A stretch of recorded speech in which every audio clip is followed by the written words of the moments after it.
Bom, minha gente, meu nome é Fernando Diniz e eu estou aqui no canal Pode Marcar pra gente falar aí sobre coisas que acontecem no mundo do futebol. E hoje, o tema da minha coluna é a primeira rodada do Campeonato Brasileiro. Sim, a tabela saiu aí ao longo da semana e a gente acabou não discutindo isso na última live do Pode Marcar, mas eu vou falar aí pra vocês sobre a primeira rodada do Brasileirão. Dia 30 de março, um domingo, é porque as rodadas ainda não foram desmembradas. Certamente vai ter aí alguns jogos no sábado. A gente vai falar aqui só sobre os jogos dos times cariocas. A gente vai ter um Flamengo e Internacional no Maracanã, promete ser um jogaço. Vasco e Santos em São Januário, promete ser um bom jogo também. Palmeiras e Botafogo lá no Allianz Parque. E Fortaleza e Fluminense no Castelão. Olha, Flamengo Internacional tem feito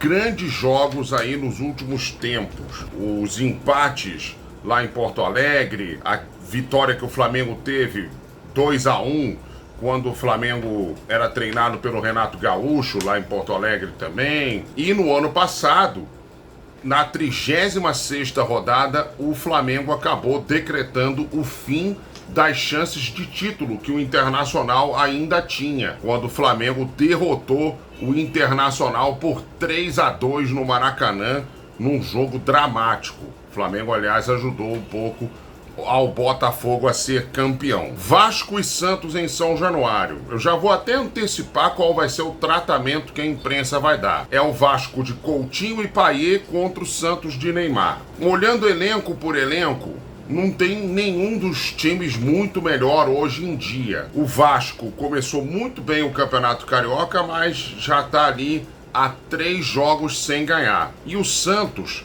desde que Neymar estreou, por enquanto, ainda sequer fez gol com ele em campo. Você vai dizer, mas ele fez gol contra o Corinthians. Sim, depois que o Neymar saiu. A culpa é do Neymar? Não! Acontece mesmo. Daqui a pouco o Santos vai fazer gol com o Neymar em campo, talvez gol do próprio Neymar, e aí as coisas vão voltar a se encaixar para o Santos. Palmeiras e Botafogo lá no Allianz Parque. Desgraçado! Inferno! Inferno!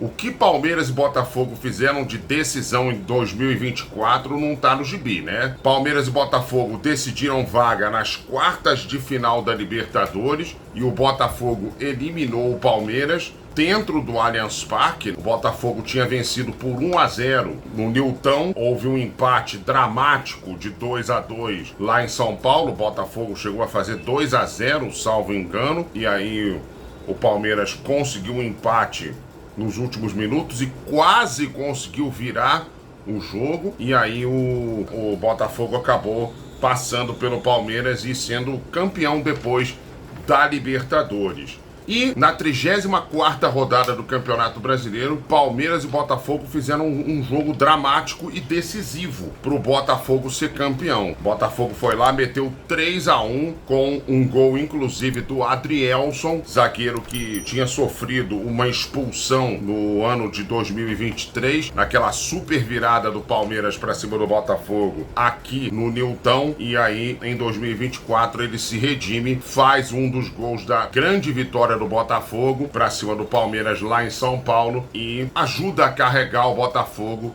para ser campeão brasileiro. E Fortaleza e Fluminense no Castelão é um tipo de jogo que promete ser tenso, porque assim, já na primeira rodada jogo tenso? Sim, porque o Fortaleza é um time muito difícil de ser batido em casa. E o Fluminense é um time que não tá nada bem. Você vê que o Fluminense, ele tá precisando vencer os 2 últimos jogos dele nessa primeira fase do Campeonato Carioca para poder ver se consegue a classificação aí para as semifinais do campeonato. O Fortaleza vem aí com alguns reforços, dentre eles o Davi Luiz, que ainda não estreou no Tricolor de Aço, mas são reforços que com certeza vão dar uma qualidadezinha maior ao time lá do Juan Pablo Vojvoda. Então são 4 jogos, a meu ver, muito equilibrados dos times cariocas: Flamengo e Internacional, Vasco e Santos, Palmeiras e Botafogo e Fortaleza e Fluminense. 4 jogos equilibrados. Acho assim que hoje em dia o Flamengo teoricamente tem um favoritismozinho contra o Internacional, Vasco e Santos bem equilibrado mesmo, Palmeiras e Botafogo bem equilibrado, porque o Palmeiras continua daquele jeito, um time pouco criativo, dependendo muito de bola pro Estevão na ponta para poder criar jogadas. Então eu vejo um jogo equilibrado entre Palmeiras e Botafogo, porque o Botafogo também perdeu o elenco com as saídas do Almada e do Luiz Henrique. E eu vejo um Fortaleza e Fluminense com uma tendênciazinha hoje em dia pro Fortaleza ganhar o jogo lá no Castelão. Agora nós temos uma novidade na arbitragem, que o nosso querido Wilson Luiz Seneme deixou de ser o comandante da arbitragem e agora a gente vai ter um grupo de pessoas que vai tomar conta, dentre eles árbitros de finais de Copa do Mundo, como por exemplo o Néstor Pitana, o árbitro da final da Copa de 2018. Olha, eu acho isso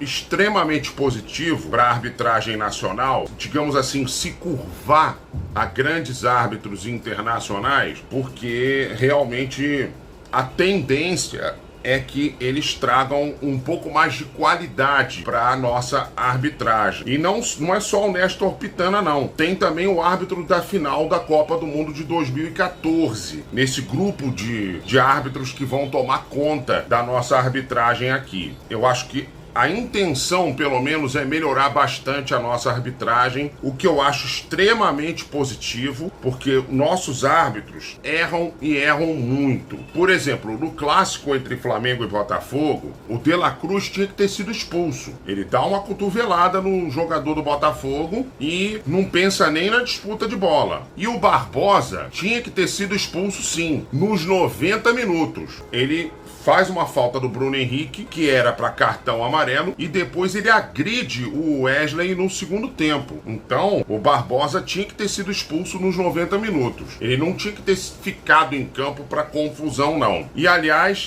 falar na confusão, você veja que o Gerson, o próprio Cleiton e o Barbosa foram expulsos na confusão. O Cleiton tá certo, porque o Cleiton acertou um soco na boca do Barbosa. O Gerson, eu não vejo grande participação dele na confusão, não. Ele até empurrou o Barbosa, mas eu não sei se ele empurrou o Barbosa só para tirá-lo da briga com o Bruno Henrique ou se ele empurrou mesmo como um gesto agressivo. Realmente eu tenho dúvidas com relação à expulsão do Gerson. Na súmula também o árbitro cita o Alex Telles, o lateral esquerdo do Botafogo, que foi quem organizou, segundo a súmula, os jogadores para eles ficarem na porta do vestiário esperando o time do Flamengo. Então ele deveria também ter sido expulso, mas acabou não sendo expulso. Tá bom, minha gente? A gente vai, mas a gente volta amanhã falando aí de outro clássico.